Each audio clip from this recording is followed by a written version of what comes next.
Today on Prophecy Focus, we will examine the third part of government's progression towards a one world global system as we look at Marxism. I'm Dr. Richard Schmidt, founder of Prophecy Focus Ministries and pastor at Union Grove Baptist Church in Union Grove, Wisconsin. Well, again, joining me today is my good friend and colleague, Josh Steele is here in person, and good to see you, buddy. In person, in the flesh, and ready to go. All right, sounds good.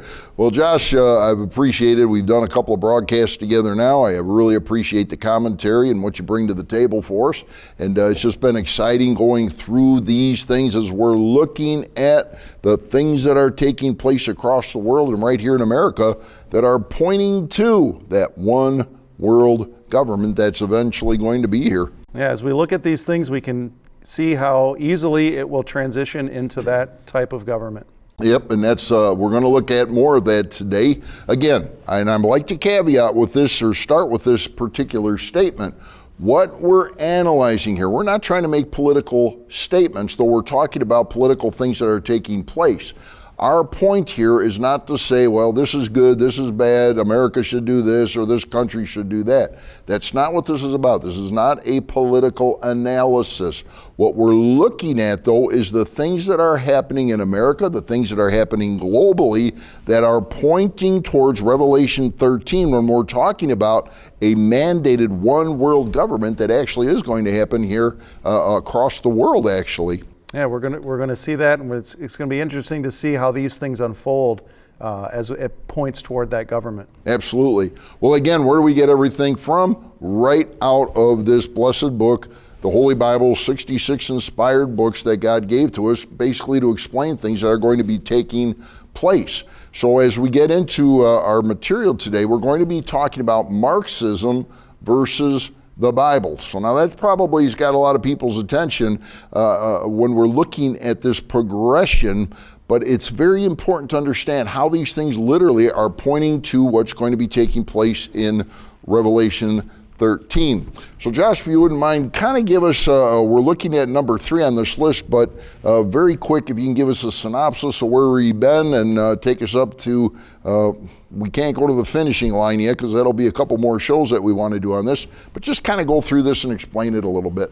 Well, you have this downward progression, and these things tend to happen in this order. So welfare state first, then socialism, which we talked about in the last broadcast, Marxism, which we'll be talking about today, followed by cultural Marxism, and finally communism. All right, so it's a progression, and that's why the little graph is on there, showing how things are going to continually go in this direction. Doing what? It's going to elevate one person, a worldwide dictator, and the one unfortunate thing that's going to go right along with this, and the Bible makes it clear this is going to happen, freedoms are going to disappear.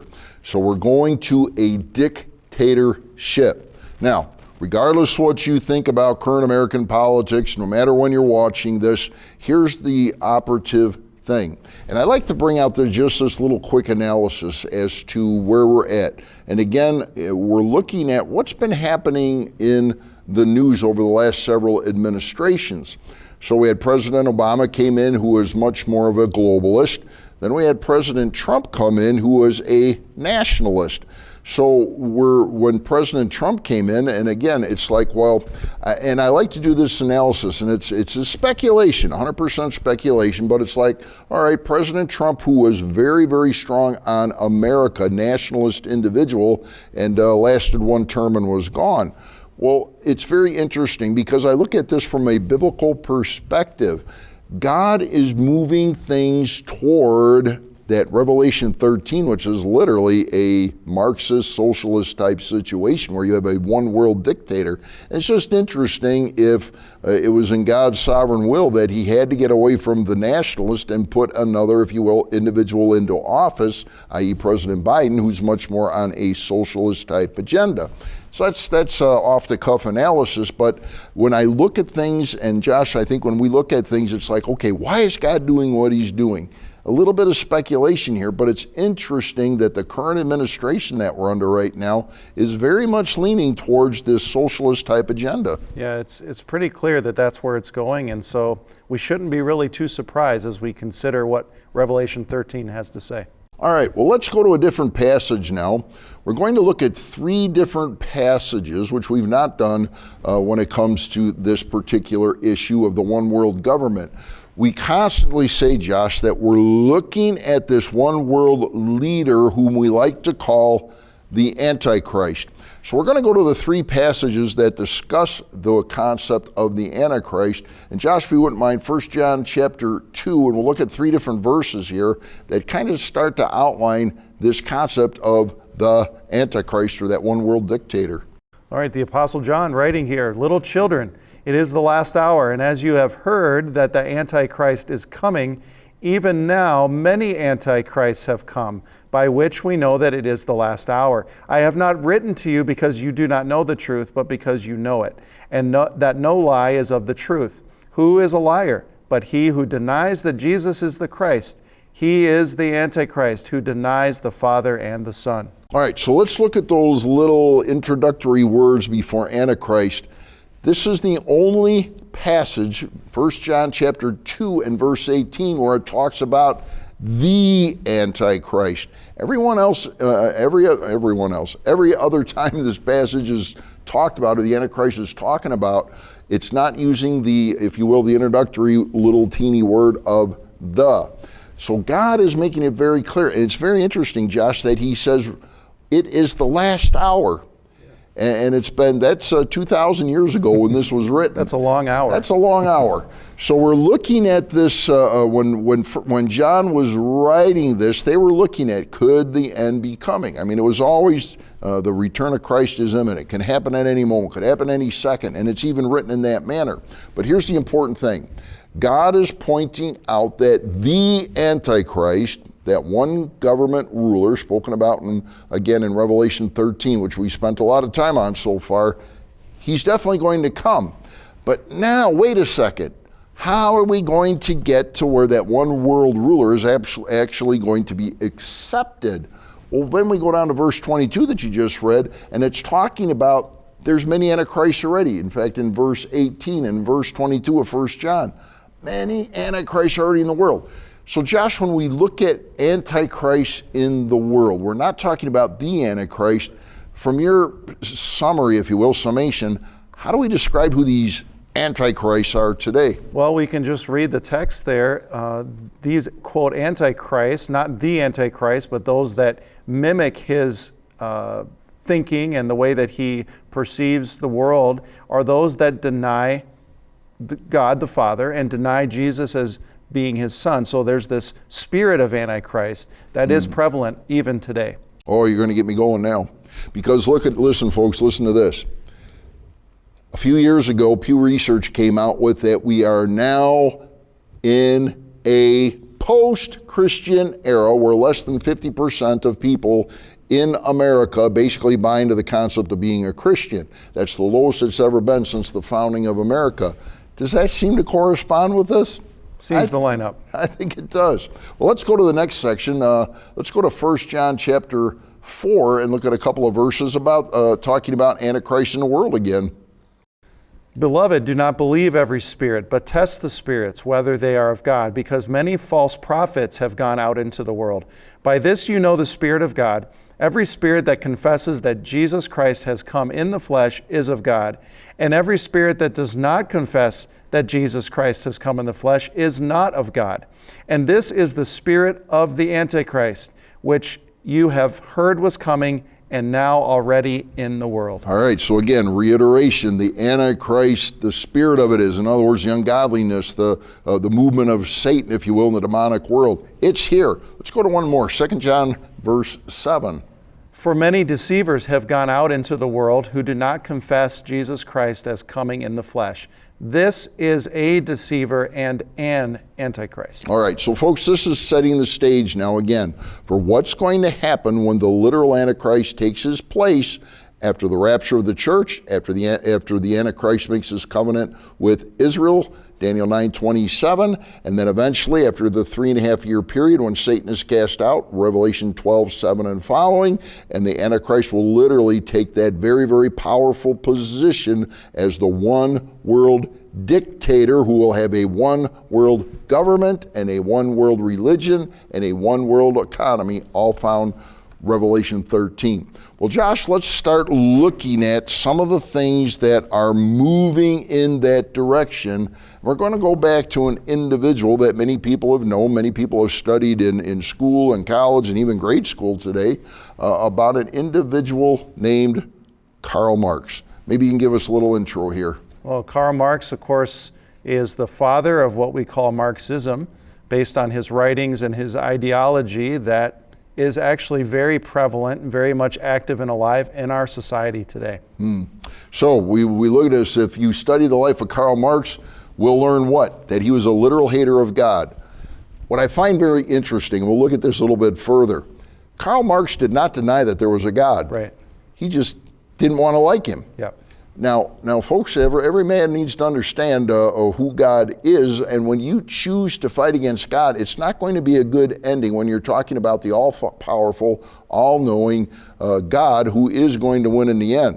But Karl Marx and those who choose to embrace this anti-God, we aren't going to like you, God. In fact, we're going to hate you. We're going to do everything we can to take you down. Same thing Satan did before he fell. Satan himself, before he fell, was named Lucifer. Isaiah 14, Ezekiel 28 talks about when Lucifer rebelled against God. Same exact thing that Karl Marx did as a human being. Lucifer, who then became known as Satan, he did as an angelic being.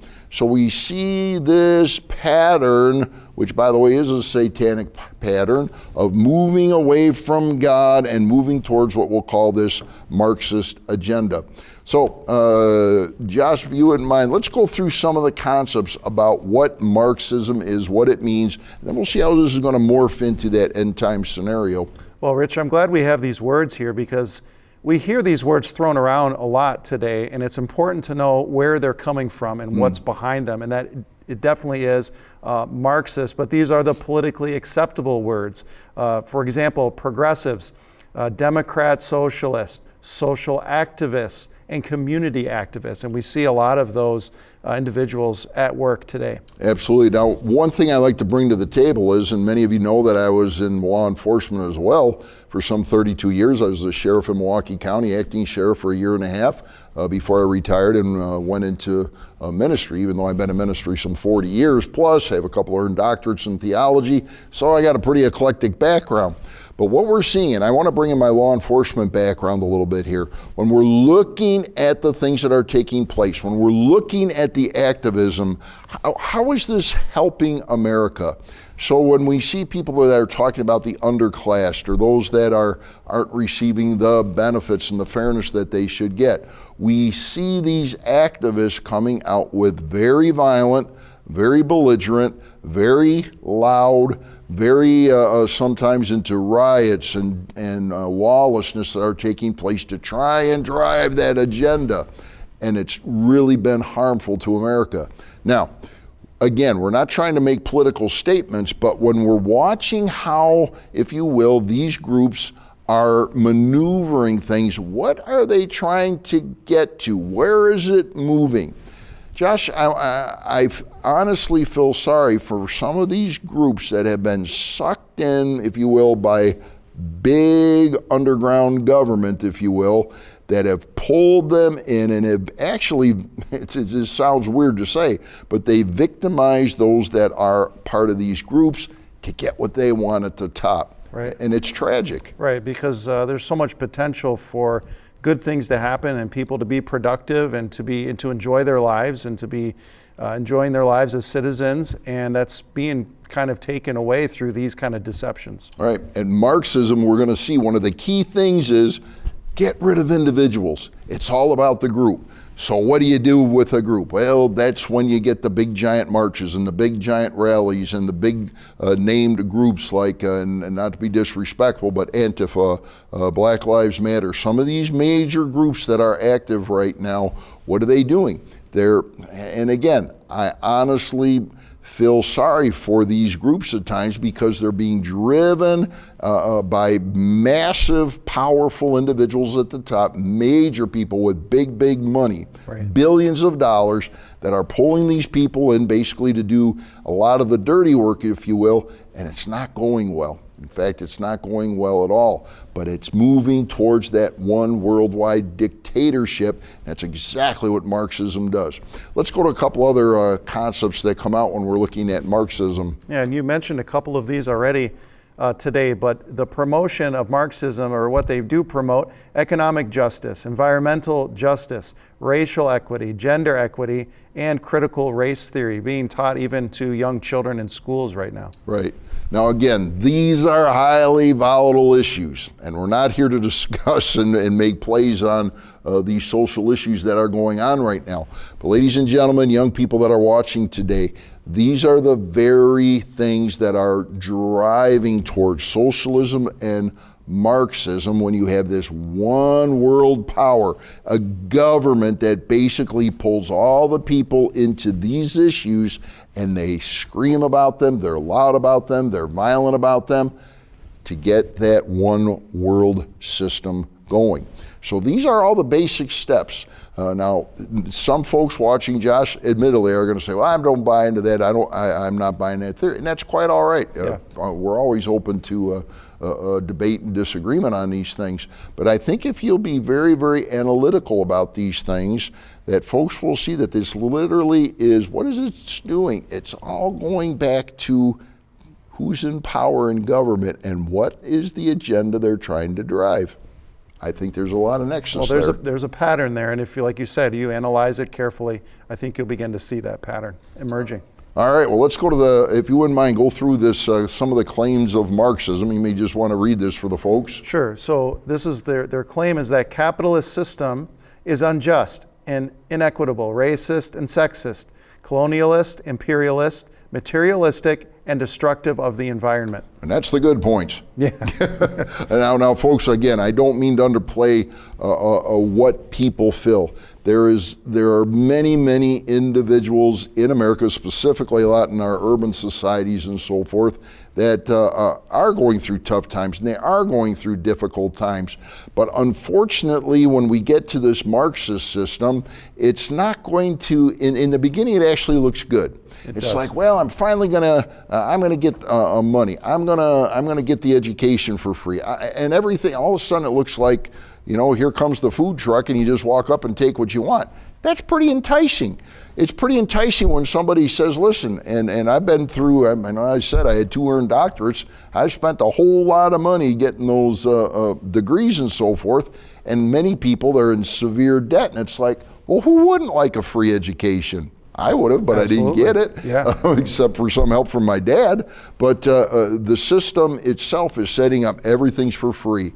What happens when everything's for free? Who do you give your soul to? Well, to the government, really. And that's exactly what Marxism does. So it sets up to where everything looks so good, it looks so pretty at the beginning. The Antichrist, when he confirms that peace treaty with Israel in Matthew chapter 24, in Revelation chapter 13, in Daniel chapter 9, we finally got peace. This is great. And the Bible tells us people are going to fall on their faces and worship Satan and the Antichrist. Why? Because he gave them what they wanted. It's great. It's wonderful.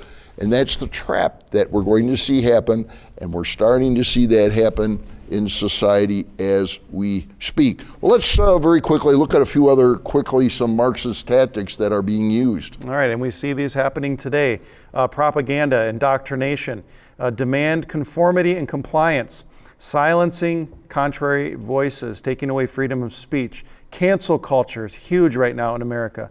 Attacking academic freedom and intellectual interchange in higher education. So if you have an idea that's different than the establishment, you're out. You're canceled. Got a problem, you got to be quiet. All right, well, let's look at a couple others. How about Marxist philosophy? The oppressed victims needing liberation from what? The oppressive capitalists. All right, so when we're looking at capitalistic system, again, everybody works for what they get. You earn what you get. You buy your home. You invest. You work 2-3 jobs to get whatever you want. That's the capitalist system. Now, can you get greedy in a capitalist system? Sure. Of course you can, but it's up to you. If you want to work day and night and you want to go through the sacrifice of your family and maybe other things in order to earn a lot of money, the capitalist system allows that. But that's a personal choice. Some people say I'm happy with little, some say I'm not happy until I get a lot. Well, go for it. That's the capitalist system. It's open to you. So, oppressive capitalists, those that believe, if you will, in being able to earn whatever they want, whether it's 100,000 or a million or a billion or a trillion, I mean, all those numbers exist in certain people's bank accounts, that's up to them, but they're now oppressing the poor. That is a misnomer. How are they oppressing the poor? Okay, it's like, well, they got so much money, why aren't they giving it to me? Excuse me, why aren't you giving it to me? That's not oppression, that's simply, I wish I had what you had. Sorry. All right, well, let's move on. A couple other quick things about Marxist philosophy that we're seeing being implemented. So it stresses classism over individualism. The individual is dehumanized. Individuals are nothing unless identified with a group. Nonconformists to Marxism are dehumanized, condemned, and loathed. So here's an interesting scenario. And again, looking at this from a prophetic picture as to what's going to happen. Christians right now, they're not as abundant, if you will, as they used to be. There's a lot of bad press about Christians. You know, we're oppressive, we're not for this, we're not for that. One of the things that came out recently, not too distant past, was the Roe versus Wade issue about, well, it's all about fundamental white supremacist Christians that are trying to prevent ladies from having free choice. Well, okay, that's a position, but what does it do? The victims, if you will, are looking at white supremacy, they're looking at capitalists, they're looking at a government that needs to change and making a big issue out of it. Very interesting, though, that the current administration, again, a non-political statement, it's just a matter of fact, is actually supporting, if you will, the abortion rights. So there's a lot of conflict here that we're seeing, and what's it going to lead to? Somebody's got to take control. Right. All right, so all these different things are part of it. Let's go to the most important thing from a Christian standpoint, from a biblical standpoint, that Marxism is anti-God. Josh? So Marxism does not necessarily deny the existence of God, therefore they are not atheistic, but in reality, haters of the one they do not want in control. Satan never denies the reality of God. He simply does everything in his limited power to attempt to destroy God's plan. All right, and that's exactly the issue. Marxism is not a Christian philosophy. It is not a Christian worldview. It is anti-Christian. It is anti, if you will, from a standpoint of conservatism. It is anti-individual. It is all about everything being centered around whoever the big guy at the top is.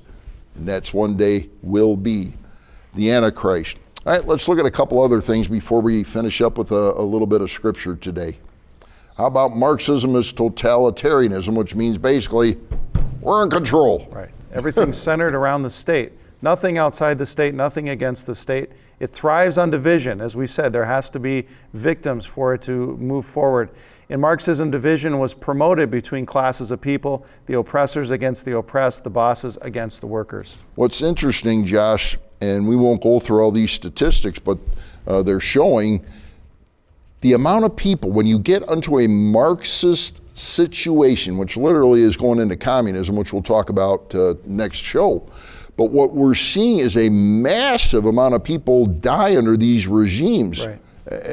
How do you explain that? Well, it's just a culture of death. Again, if you're against the state or if you're a liability, then there's no respect for the sanctity of life, and so you can be eliminated. Now, folks, this is what's key. And this, again, is a non-political statement. It is a prophetic picture of what's going to happen.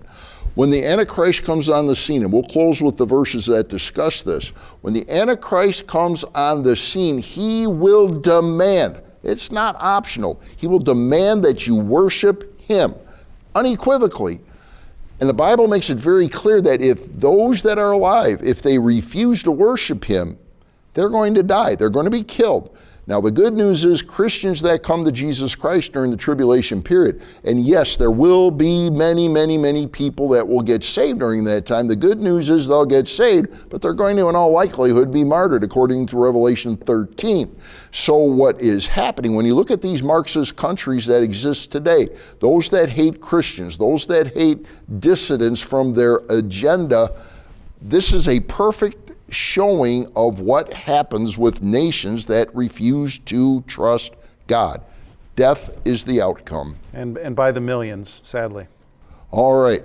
Interesting thing that Karl Marx actually, as recorded in history, died in despair in March of 1883.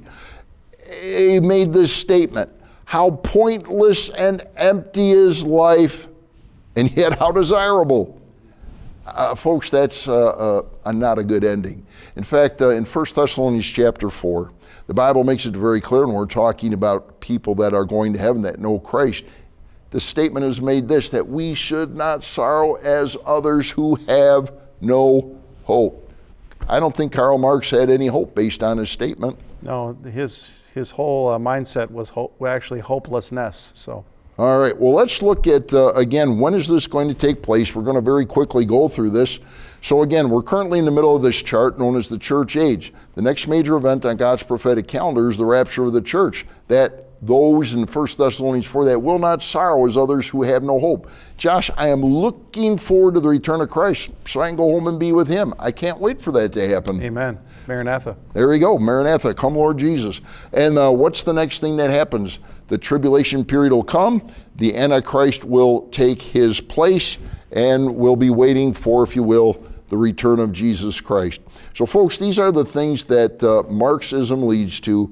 And I just want to share one quick verse here. Again, Josh, if you wouldn't mind, very quickly, Revelation chapter 13, verse 15 only, on what is going to take place with that, if you will, that one world government. So the false prophet was granted power to give breath to the image of the beast, that the image of the beast should both speak and cause as many as would not worship the image of the beast to be killed. All right, folks, that is what's coming. There's no way of escaping it except one thing. Have you placed your faith and trust in Jesus Christ? Have you accepted the free gift of eternal life by understanding you're a sinner? You don't deserve heaven, but Jesus paid the price for you. I urge you, accept that free gift today. Well, thank you so much for being here once again with us right here on Prophecy Focus.